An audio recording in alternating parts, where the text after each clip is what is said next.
శ్రీ గురుభ్యో నమః. ఓం నమో భగవతే రమణాయ. ఓం శ్రీ సాయిరాం. శ్రీ రమణాశ్రమ లేఖలు సూర్యనాగమ్మ గారికి మనస్ఫూర్తిగా పాద నమస్కారాలు తెలుపుకుంటూ, లేఖ 8, ఆత్మస్వరూపుని సేవ ఆత్మసేవ. తేదీ 28/11/45. గత సెప్టెంబరు, అక్టోబరు ఆ ప్రాంతాల భగవాన్లకు కాళ్ల నొప్పులు అధికంగా ఉండటం వలన తైలం రుద్ది కాళ్ళు ఒత్తేవారు సేవకులు.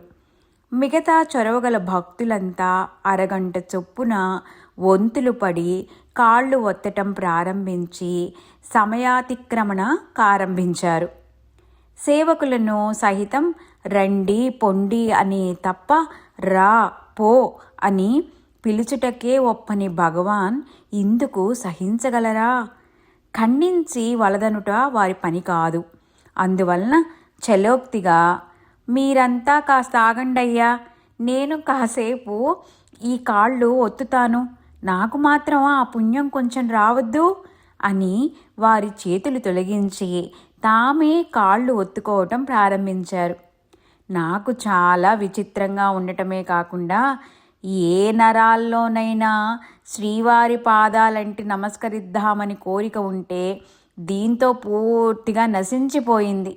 శ్రీవారి మాటలే చిత్రంగా ఉంటవి. ఆ పుణ్యం కొంచెం వారికి కావాలట. రవ్వంత సూక్ష్మత గల వారికి ఇంతకంటే హెచ్చరిక ఏం కావాలి? ఆ రోజుల్లోనే ఇక్కడ నివాసంగా ఉంటున్న రిటైర్డ్ జడ్జి పండిన వృద్ధు ప్రతాపరాయ దేశాయి అనేవారు భగవాన్ని సమీపించి, స్వామి, నాకు కూడా గురుపాద సేవలో భాగమివ్వవా అన్నారు. ఓహో, సరి ఆత్మావై గురుహు అన్నారు. ఆత్మసేవ చేసుకుంటే గురు సేవ చేసినట్లే. 70 ఏళ్ళు దాటినవి, మీరా నాకు సేవ చేసేది? చాలు, ఇకనైనా ఆత్మసేవ చేసుకోండి, పలక్కుండా ఊరికే ఉంటే అంతే చాలు అన్నారు భగవాన్. సరిగ్గా విచారిస్తే ఇంతకన్నా ఉపదేశం ఏముంది? పలక్కుండా ఊరికే ఉంటే చాలుట. అలా ఉండటం భగవానునికే సహజంగాని మనకు సాధ్యమా? ఎంత తపించినా ఆ స్థితి రాలేదే. శ్రీవారి కరుణ మీద ఆధారపడటం కంటే చేయగలిగేదేముంది?